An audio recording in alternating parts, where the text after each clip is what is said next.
A paz de Cristo, meu amigo, meu irmão, quero te convidar a você para junto podermos estar fazendo mais uma videoaula, mais um estudo da revista Palavra e Vida da Convenção Batista Fluminense, revista Jovens e Adultos da Convenção. Estamos estudando a revista do segundo trimestre de 2023, que fala sobre reis e os profetas de Israel. E o autor dessa revista é o pastor Alonso Castro Colares Júnior. Nossos agradecimentos a esse querido pastor que é o editor dessa revista, né? Que é o escritor, na verdade, o escritor da revista desse segundo trimestre de 2023. Estamos estudando a 12ª lição, a lição número 12, e ela tem como título o Senhor enviou os seus mensageiros. O texto base dessa lição é 2 Crônicas 36:15. Estaremos agora fazendo a leitura desse texto. E o Senhor Deus, seus pais, lhes enviou a sua palavra pelos seus mensageiros, madrugando enviando-lhes, porque se compadeceu do seu povo e da sua habitação. Antes de começar a entrar na lição, estaremos falando aqui, fazendo algumas indagações, né? Que está ao longo desse estudo, tentaremos, assim, de acordo com o estudo, responder. Algumas perguntas: temos sido zelosos a grande comissão que se encontra em Mateus 28:19? E vamos ler aqui o que se fala lá em Mateus 28:19, né? Mateus 28:19 a 20.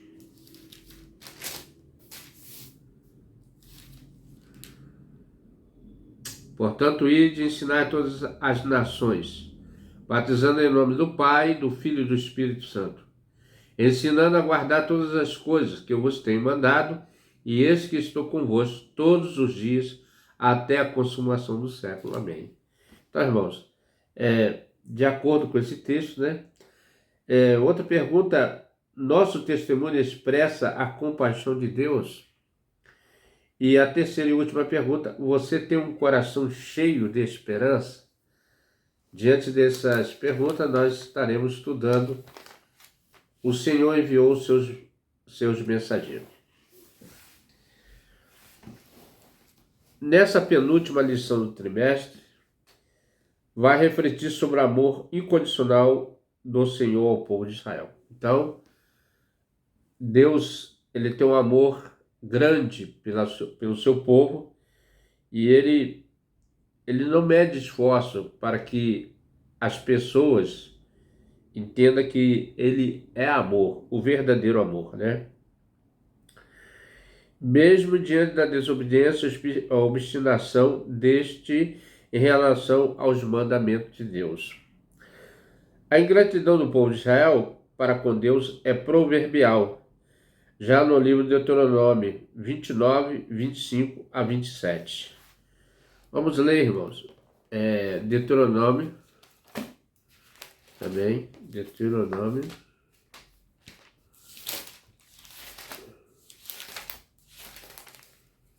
É o quarto livro, né? 29, 25 a 27. Vamos aproveitar bastante para a gente ler esses textos, né? Talvez o vídeo fique um pouquinho grande, mas vamos fazer entender o que o estudo está fazendo proposto. Diz assim: então se dirá, por que deixar o conselho do Senhor, o Deus de teus pais, que com eles tinha feito quando os tirou do Egito? E foram servir a outros deuses, inclinados diante deles, deuses que não conheceram, e nenhum dos quais lhes tinha dado. Pelo que a ira do Senhor se acendeu contra esta terra, para trazer sobre ela toda a maldição que está escrita nesse livro. Então, irmãos, nós já sabemos que Toda vez que o povo de Deus largava a Deus, né, nas suas práticas de adoração, com certeza Deus traria algum processo didático para que eles se arrependessem e pudessem voltar ao Criador. Mostrava-se o quadro que a desobediência ou obstinação causaria a desgraça que cairia sobre o povo do Senhor por conta da sua idolatria e obstinação, né, irmão? Então, com certeza, quando a pessoa deixa os caminhos do Senhor, só vai encontrar o quê? Desarmonia, né? Assim, no contexto geral dos livros Reis e das Crônicas, fica evidência que a fidelidade a Deus seria o fator que geraria a prosperidade. Então, o fator que o homem encontra quando ele é fiel ao Senhor, né? E enquanto a infidelidade seria o fator que geraria a ruína. E o Senhor, desde sempre, nunca deixou de avisar o povo sobre essas coisas por meio dos seus profetas e para sempre teve compaixão do seu povo. Deus utiliza dos profetas para falar ao povo e trazer o arrependimento, né? Para que eles se consertem com Deus. E os profetas foram o meio pela qual Deus usou muitas vezes para falar ao povo de Deus. Porque Deus é um Deus zeloso. Primeiro tópico. A mensagem de Crônicas 36, 2 Crônicas 36, 15, nos diz que o Senhor, Deus dos seus pais, começando de madrugada, falou-lhes por intermédio de seus mensageiros, né? Porque se compadeceram do seu povo, da sua própria morada. Então, quando o povo foi para cativo, foi levado cativo, Deus não desamparou, mas eles foram lá para reconhecer que Deus é o que tem compaixão, misericórdia. E não havia dúvida que a infidelidade do povo causaria a ruína, foi o que aconteceu, por não ser a vontade do Senhor, mas como resultado das escolhas de um povo mau e perverso. Então, nós vimos que muitas práticas errôneas aquele povo de Israel cometeu, por isso que eles foram levados cativos, né? Ou escravos. Os avisos sistemáticos no livro de Deuteronômio, as mensagens dos profetas em inúmeros momentos de livramento nacional mostravam que a obediência ao Senhor deveria ser o resultado da gratidão no coração do povo. Então, irmão, aqui nós aprendemos que um homem, um ser, né, uma pessoa, ela deve ser grata a Deus por tudo que o Senhor tem feito, né? E não foi diferente, esse povo aqui era um povo ingrato de coração, por isso que eles foram levados à ruína. Mas se o povo tivesse obedecido, com certeza não teria passado pelas essas maltempéries, né? Mas ao contrário, a ingratidão era sempre presente no coração, fazendo pecar contra o Senhor. Então era um povo obstinado, um povo que sentia prazer em desobedecer à vontade do Senhor. Outra observação importante é que o Senhor nunca teve prazer em ver a ruína do povo. Na verdade, irmão, Deus, quando ele vê a humanidade decaindo, né, caindo, ele não tem prazer na ruína do homem. Pelo contrário, por isso que ele enviou sempre os mensageiros dele, e continua enviando, né, para que a humanidade não caia em descrédito, não caia em ruína. A expressão enviou os seus mensageiros desde a madrugada revela que o desejo do Senhor sempre foi a prosperidade do seu povo, né? Então Deus sempre quer que as pessoas se sintam felizes, prósperos, felizes. Mas essa prosperidade só seria possível por meio da santidade e da consciência por parte do povo que Deus exigia que fosse diferente das demais nações pagãs. Então, Deus queria fazer uma nação feliz, uma nação próxima, uma nação obediente, uma nação santificada, com a sua mente, com a sua consciência, né? E diferenciada das nações ao redor dela. Assim, a obediência aos mandamentos não era uma exigência de um Deus cheio de capricho e vaidade, mas sim o meio para o estabelecimento de uma nação poderosa e próspera. Então, é esse o conteúdo que Deus queria passar para as demais nações, né? E através da nação de Israel, outras nações poderiam se espelhar em Israel e adorar também a Deus, passar a adorar e conhecer e ser próspero também, felizes, né? O que podemos aprender aqui? Na verdade, muitas vezes reagimos com a mesma obstinação, né? Aí a pergunta, por que eu estou passando por determinada situação? Ele está passando por determinada situação porque você é uma pessoa que não quer obedecer à voz do Senhor, né? Do passar, a gente diz assim, na verdade, muitas vezes reagimos com a mesma obstinação do povo de Deus do passado. Nos afastamos do Senhor, dos seus mandamentos, e seguimos nossas próprias escolhas que resultam os prejuízos para a nossa vida. É diferente hoje, irmão? Claro que não, né?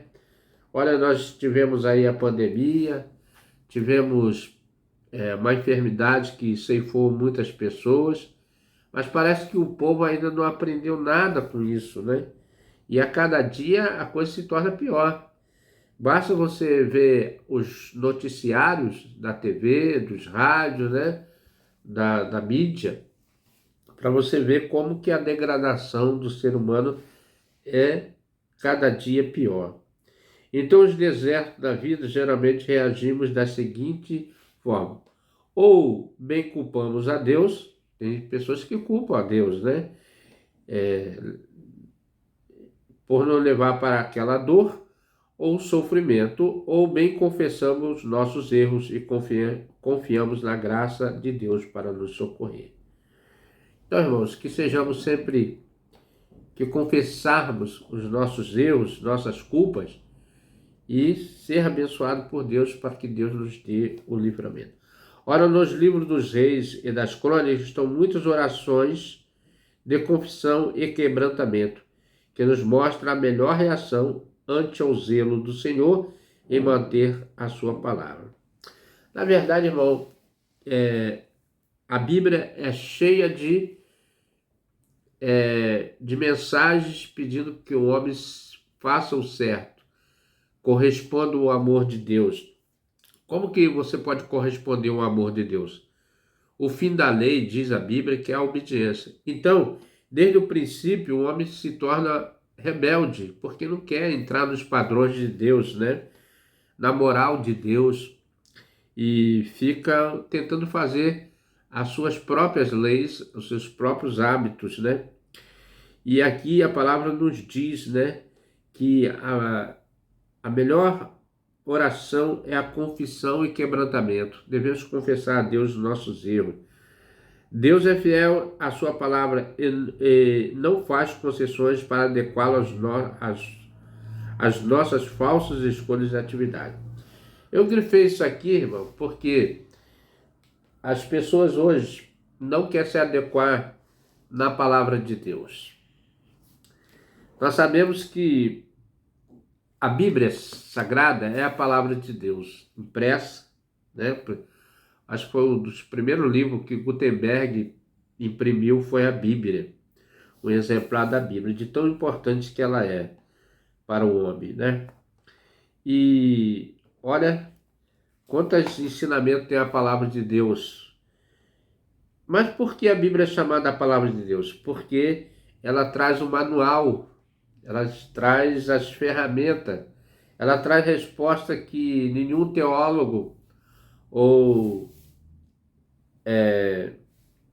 um filósofo, um cientista traz, mas a Bíblia Sagrada, ela expressa de uma forma com o homem que diz ao coração do homem que aquilo que Deus quer falar conosco. Então, irmão, nós vemos aqui que pessoas querem diferenciar na palavra algumas concessões para adequar a sua situação nesse mundo moderno. Tem coisas que estão acontecendo de errado, prevaricando contra o Senhor Deus, e ainda acha que a palavra de Deus, né, a Bíblia, é dura demais, é severa demais. Ela traz palavras ofensivas para o homem. Tem pessoas que pensam que a Bíblia é ofensiva, mas não, irmão. A Bíblia é a palavra de Deus porque ela traz ao conhecimento do homem que ele está no caminho errado e tenta trazer esse homem que está desviando do processo de Deus de reconciliação, né? Nós vemos isso, pessoas que nas suas práticas cotidianas se afastam do princípio moral de Deus, da santidade de Deus, e sendo Deus um Deus todo santo, puro, ele ama o pecador, mas as práticas do pecado é que afasta. Não é Deus do homem, mas o homem se afasta pelas suas próprios pecados, né? Então, a palavra de Deus não traz concessões para adequá-las. São falsas escolhas objetivas pecaminosas do ser humano que faz com que as pessoas andem nessas práticas erradas. Então nós falamos nesse tópico um Deus zeloso. Realmente, irmão, quando você olha para a Bíblia, Deus faz com que as coisas aconteçam, mas Ele sempre zelando para que a sua palavra prevaleça. Porque a palavra de Deus, diz a própria Bíblia, que ela não volta vazia. Uma vez que ela é lançada ao mundo, ela vai encontrar o destino certo para a pessoa certa. Segundo tópico aqui, irmão, a compaixão de Deus.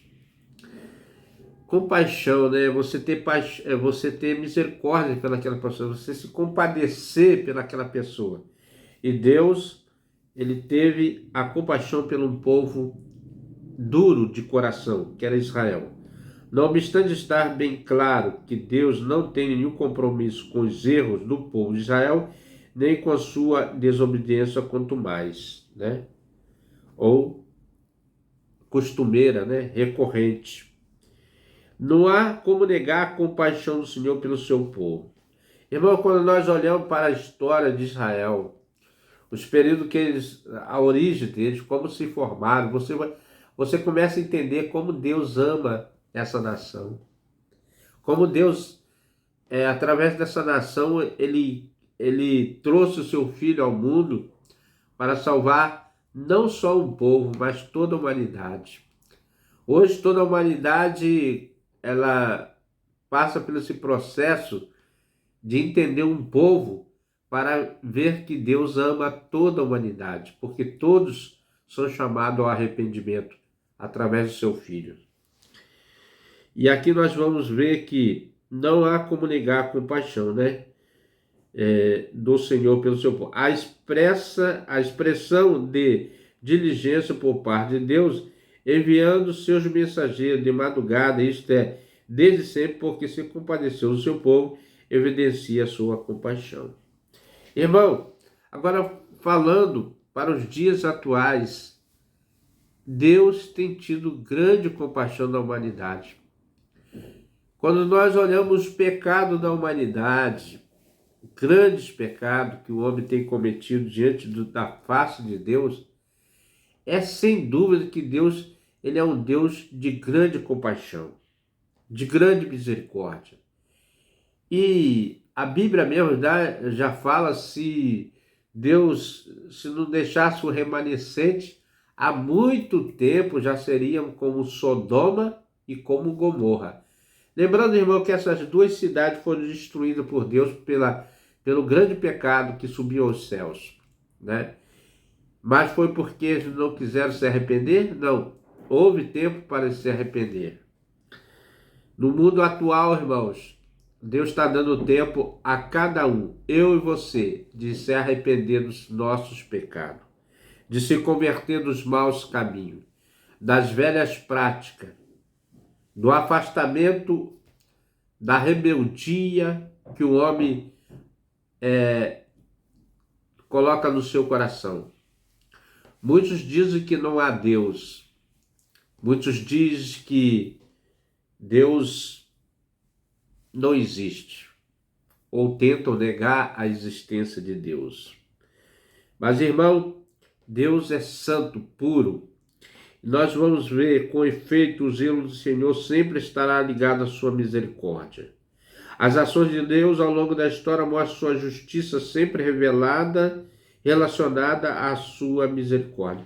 Então, Deus, ele sempre procura ter compaixão da humanidade, né? Isto fica evidente nos escritos proféticos. Todos os profetas, irmão, anunciaram destruição, pesos, medidas, né? Quando eu falo pesos, é castigo, né? E medidas de...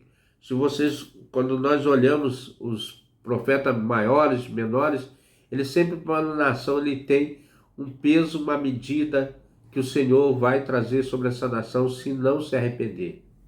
Lembrando, irmão, dos profetas Jona. O profeta Jona foi designado aí a cidade da grande Nínive, né?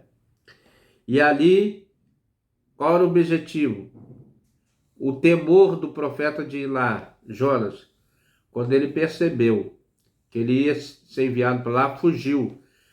Mas por quê? Porque lá eles eram muito violentos. Irmão, nossos dias são os dias de violência. Basta ouvir os noticiários da TV. É violência sobre violência, violência sobre violência. E cada uma mais terrível do que as outras, né? E muitas vezes nós não assistimos nem tanto jornal por causa de tanta violência. Então, irmão, nós vemos que o mundo antigo de Noé foi destruído pela violência, né? Eles eram muito violentos também. Mas o profeta Jonas, ele temeu por isso. Mas também, quando viram o profeta Jonas, que foi lançado do ventre da baleia, todo assim, com aquele mau cheiro de peixe podre, né, vamos dizer assim, cuspido pela baleia, né, porque ele estava no estômago da baleia, no ventre da baleia, eles viram que realmente a profecia que Jonas profetizou, até o rei se rendeu, né, um monarca de uma nação, e eles se arrependeram. Então, irmãos, o que Deus sempre faz é a sua compaixão para que o povo se arrependa. Nas pregações do apóstolo Pedro, de João, do próprio Jesus, ele diz: arrependei-vos e convertei-vos, para que sejam apagados os vossos pecados. É efeito, o zelo do Senhor sempre estará ligado à misericórdia das ações de Deus ao longo da história, mostra a sua justiça sempre relacionada à sua misericórdia. Isso fica evidente nos escritos proféticos. Por exemplo, que se esquece das palavras escritas pelo profeta Isaías que, da parte de Deus comigo, deixe o ímpio o seu caminho e o homem maligno os seus pensamentos, e se converta ao Senhor, que se compadecerá dele, e torne para o nosso Deus, porque grandioso é em perdoar. Deus está sempre pronto, irmão, a abrir o seu coração e perdoar o homem. Olha o que está dizendo aqui: deixe o homem o seu caminho, o ímpio, o seu caminho maligno, né? E os pensamentos malignos do homem, e para que se converta ao único Deus Todo-Poderoso, porque Ele é grande em perdoar, misericordioso, né? Isso está em Isaías 51, 7. Outro exemplo importante que nos mostra a compaixão de Deus pelo seu povo é a comovente história do profeta Oséias. Irmão, o profeta Oséias é interessante, né? Acho que muitas pessoas não entendem os escritos da Bíblia, né? E ficam meio perdidos, mas Deus usou o profeta Oséias, a vida dele, porque Oséias casou com uma mulher de prostituição, né? Olha que duro, né? Para que desse exemplo ao povo de Israel. É como se fosse um símbolo, né? Porque Israel estava prevaricando contra Deus, estava sendo infiel a Deus, e ele usa este, orientado pelo Senhor, casasse com uma mulher infiel para que, através do seu ato, mostre o sentimento do Senhor pelo seu povo. Oséias 1:2. Irmão, a infidelidade é tão grande, né? A adulteração, a idolatria comparada à infidelidade matrimonial, porque a pessoa infiel é ingrata, né? E aqui ele mostra isso. Assim, Oséias 1, versículo 2: assim o Senhor é esposo traído por conta da desobediência ao povo, mas mesmo assim compadece dele. Então, Deus usou essa figura, Oséias, que perdoa a mulher, né? E Deus também usa essa ilustração que também Deus perdoa o seu povo, mesmo eles traindo, mesmo eles sendo infiel, mesmo em desobediência, Deus ama e quer ter um bom relacionamento com eles. Diante desse exposto, podemos perceber que o Senhor ama o seu povo, compadece das suas falhas e pecados, né? Irmão, Deus, ao longo dos anos, das gerações, tem perdoado a humanidade. E foi por isso que ele morreu na cruz. Jesus morreu na cruz lá para que nós nos arrependêssemos e fôssemos salvos por ele, né? Porém, compadecer dos pecados não significa aceitá-los, né, irmão? O caso aqui que Deus fez aqui com esse exemplo de Oséias, ele perdoa, mas a prática,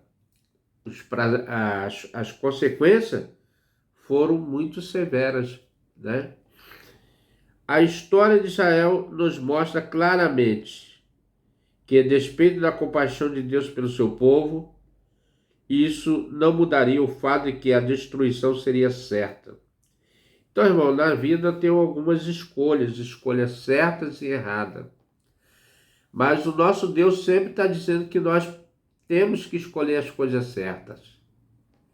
E a escolha certa para eu e para você, para todos nós, é seguir a Cristo, é praticar aquilo que Cristo nos ensinou. Porque o caminho é Ele. Ele é o caminho, a verdade e a vida, né? Justamente porque o povo estava incapaz de se converter a ponto de zombar dos mensageiros de Deus e desprezava as suas palavras e mofaram os seus profetas. Segundo Crônicas 36:16. Vamos estar lendo esse versículo. Então, irmão, Deus sempre enviou e tem enviado nesses dias homens e mulheres sempre falando sobre arrependimento, né? A Bíblia, o Novo Testamento também chama a humanidade ao arrependimento, que com certeza Deus virá e julgará todos nós, né? Toda a humanidade será julgada pelo nosso Criador. 36, segundo Crônicas 36:16, que diz assim: porém zombaram dos mensageiros de Deus, desprezaram suas palavras, escarneceram dos seus profetas, até que o furor do Senhor subiu tanto contra o seu povo, que mais nenhum remédio houve.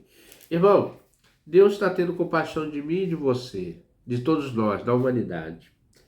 Deus naquela época já tinha compaixão daquele povo, mas houve um momento que não houve mais remédio para aquele povo, a não ser a escravidão, a não ser muitos morreram ao longo na ida, né? Pereceram pela fome, pela espada, porque Deus já tinha avisado, né? Que ele traria juízo. Deus vai trazer juízo à humanidade, né? E muitas coisas que acontecem querem até culpar Deus pelos seus próprios pecados, né? Querem culpar a Deus em situações que eles mesmos se colocam. Então diz aqui, né? Que Deus enviou os profetas, os mensageiros, mas eles zombaram. Muitos foram mortos até, muitos profetas, né? Perseguidos. Hoje a igreja do Senhor, a verdadeira igreja, aquela que fala, prega o evangelho com firmeza, a igreja é perseguida, irmão. A igreja, muitos querem até fechar igreja.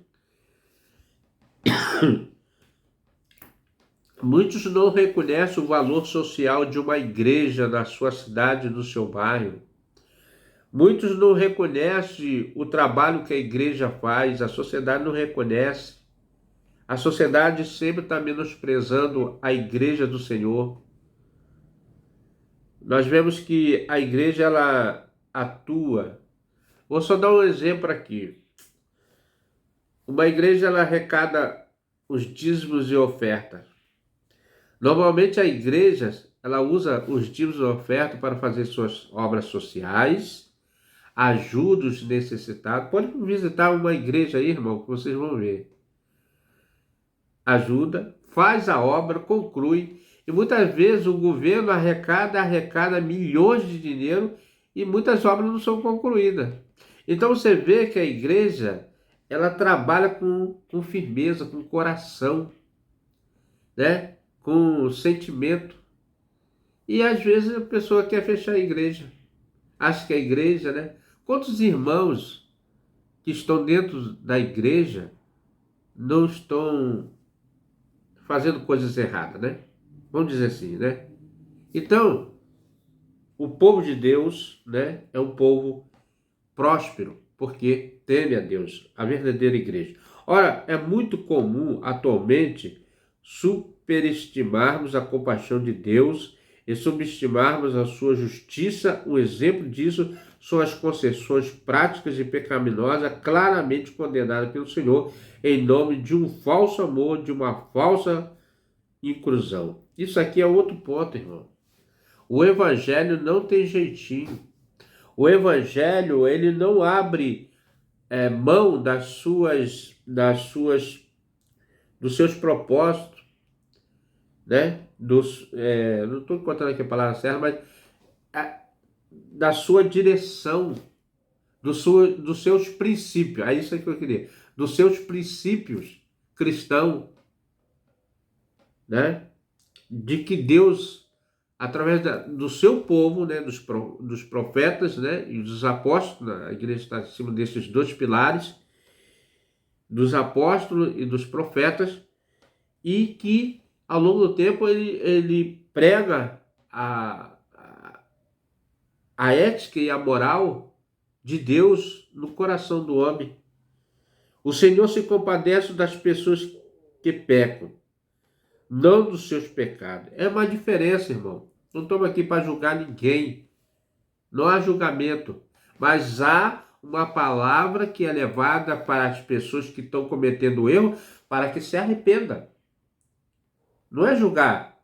É para que se arrependa. Olha, você está fazendo assim, volte para Deus. Venha para Deus, né? Não faça isso. Não cometa isso. Mas não é um julgamento que a gente... Não tem julgamento sobre essas pessoas, né? Quem somos nós para julgar? Ninguém é apto a julgar, só há um juiz. E esse vai julgar no dia final todas as nossas ações. Assim, a antiga afirmação de que o nosso Deus ama o pecador, mas odeia o pecado. Aqui o Senhor deixa, o autor está deixando bem claro. Quem é pecador? Eu e você, todos nós somos pecadores, né? Eu e você, todos nós pecamos. Não há um santo nessa terra, né? Mas mostra que o pecado, Deus ama o pecador, ama eu, você, todos nós. Todos nós estamos, né, no coração de Deus para resgatar. E o que o estudo nos mostra que a minha prática de pecado, Deus abomina. A sua prática de pecado, Deus abomina. Então, Deus ama o pecador. Mostra a forma equilibrada esta relação entre a justiça e a compaixão, né? Hoje, uma das coisas mais questionadas hoje é a justiça, né? E aqui nós vemos o exemplo maior da justiça de Deus. Olha só, ele ama o pecador, mas não ama a prática, né? Ele abomina. Não obstante, isso deve nos fazer refletir sobre o que pregamos e testemunhamos sobre Deus. 3 perguntas são muito importantes aqui. Primeira, devemos nos perguntar: nosso testemunho é cheio de compaixão? Em segundo lugar, nossas palavras sobre Deus para as pessoas expressam o desejo sincero de vê-las livres do pecado e santas para viver o Evangelho de Cristo? Então, será que você tem essa compaixão de querer ver seu vizinho, seu amigo? Por último, devemos nos perguntar como nós nos sentimos quando o ímpio é destruído. Essas perguntas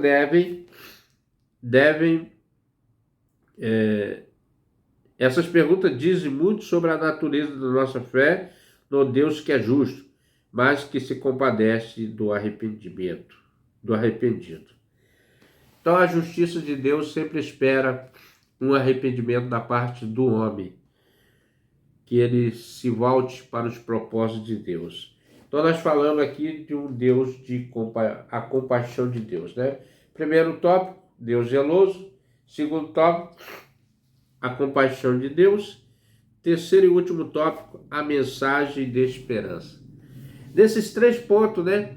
Deus sempre está trazendo um equilíbrio. Toda mensagem de Deus ele tem uma esperança para a humanidade. Cristo, quando veio a esse mundo, e lá na cruz ele disse que está consumado, né? Está feito. Agora só depende da gente, né? Terceiro elemento que nos mostra o amor de Deus pelo seu povo, enviando seus mensageiros desde sempre para exortá-lo sobre a necessidade de arrependimento. É o que eu já tenho falado ao longo desse estudo.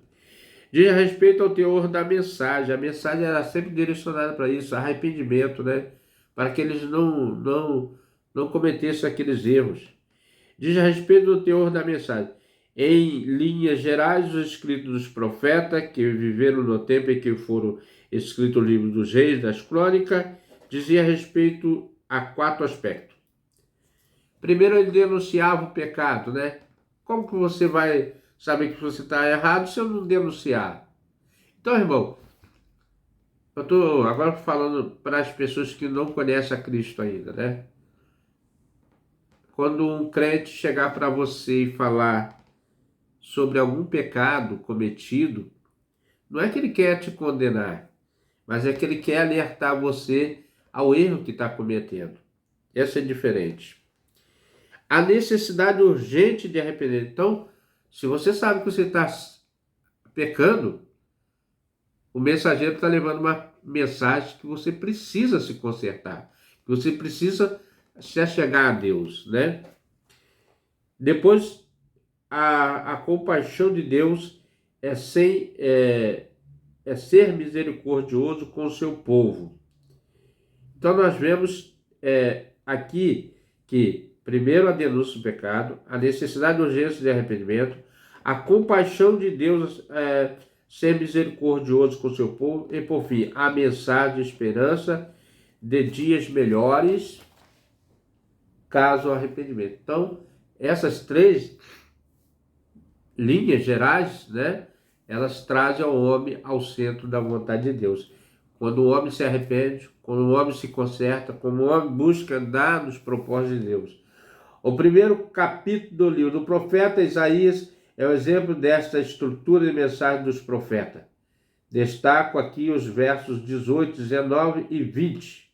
Então vamos ler aqui. Vinde então, o Senhor chamando nós, né?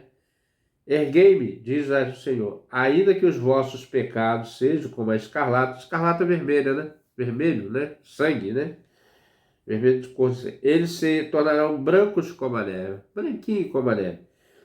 Ainda que sejam vermelhos como carmesim, se tornarão como a branca lã, né? Se quiseres e obedeceres, comereis o bem dessas. Olha só, então ele agora já está dando uma palavra boa, né? Uma palavra, ainda que seus pecados sejam vermelhos, mas se você se arrepender, você vai comer coisa boa, vai viver bem, né? Vai ser abençoado. Mas se recusardes, fordes rebeldes, serei devorado à espada, porque a boca do Senhor disse. Então o povo estava sendo levado para, sabendo que eles iriam para cativo, se eles quisessem, nessas condições. Mas se eles fossem obedientes, não fossem rebeldes, com certeza Deus estaria uma outra palavra para esse povo, né? E ele trouxe, na verdade ele trouxe aqui, ó, se você fizer bem, comerás o bem dessa terra e viverás. Então, irmão, depende muito da nossa decisão, o que nós queremos, né? Assim, a mensagem profética não era um discurso cheio de ódio. Uma palavra que se tem dita hoje muito nas mídias é o ódio do amor, né?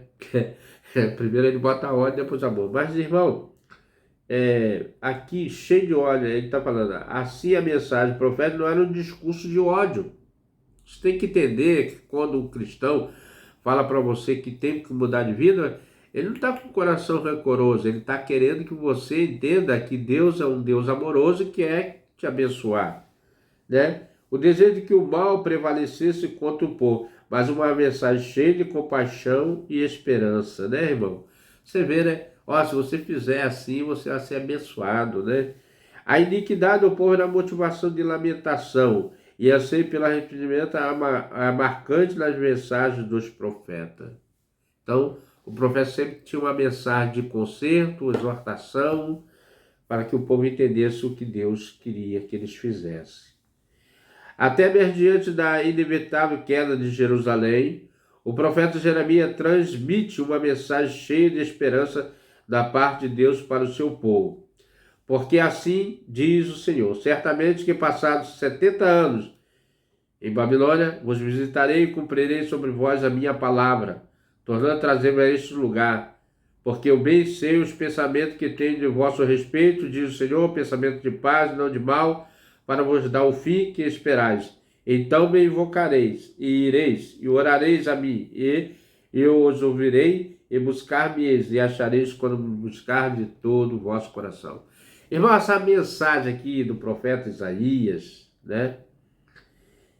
Ela é uma profeta uma palavra atualíssima. Porque se nós hoje passamos por determinadas situações no nosso país, violência, fome, desemprego, mas o que ele diz, né, para o povo aqui de Israel, que estava sendo levado cativo lá para a Babilônia, depois de 70 anos, ele cumpriria essa promessa e cumpriu. Ele voltaria para a terra dele. Mas qual é a promessa? Então depois vocês vão me buscar, vão me invocar, e eles curariam aquelas mazelas dele.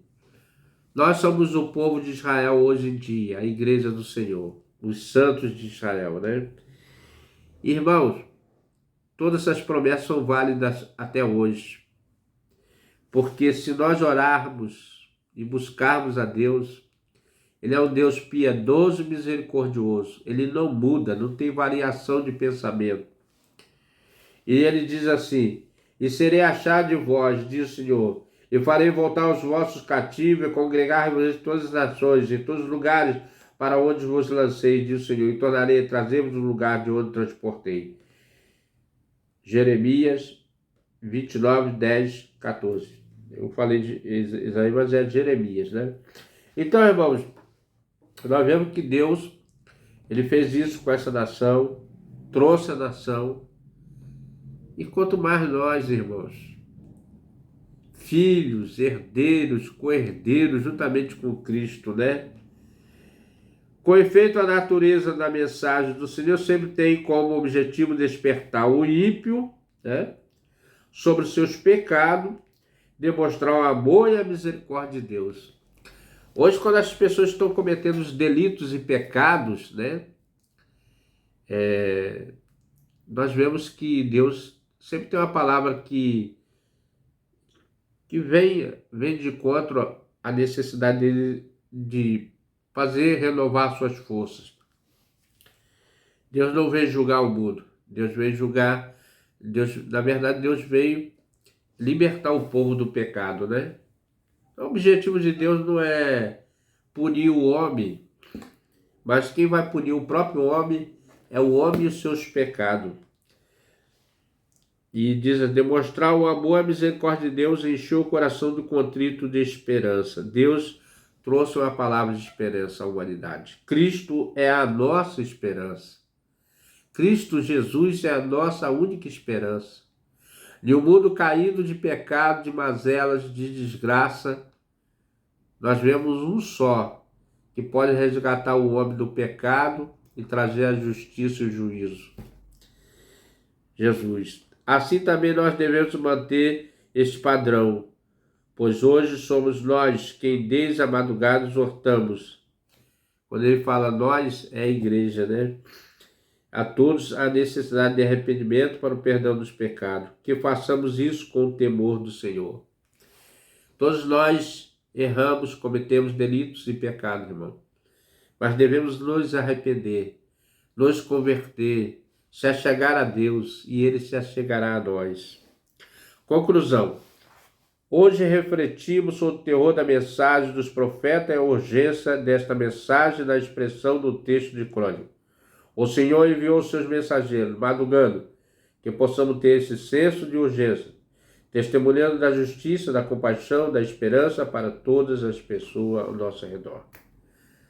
Então, irmãos, sejamos exemplo para que as outras pessoas olhem para nós e reconheçam que Deus é um Deus misericordioso. Vamos orar? Vamos agradecer a esse nosso bondoso Deus. Senhor Deus, Senhor nosso Pai, bendito eternamente seja o seu santo nome, e ao nosso Senhor e Salvador, Senhor Jesus Cristo, que reina para todos sempre. Ao único Deus perfeito, santo, ao nosso Deus que teve misericórdia e compaixão de toda a humanidade e tem suportado a cada um de nós, ó Deus, pelos nossos delitos e pecados, na esperança, Senhor, que reconhecemos o nosso erro e convertemos do nosso mau caminho e voltamos para Ti, ó Deus, um Deus misericordioso. Tenha compaixão de cada um de nós, ó Deus, e ajuda-nos, ó Deus, a cada dia se aproximar mais de Ti. Em nome do Senhor Jesus Cristo, para todos sempre, nós te agradecemos. Amém. Amém. Meu irmão, meu amigo, se você tem gostado desse estudo, venha conosco. Até o próximo estudo, se assim o nosso bom Deus nos permitir. Amém.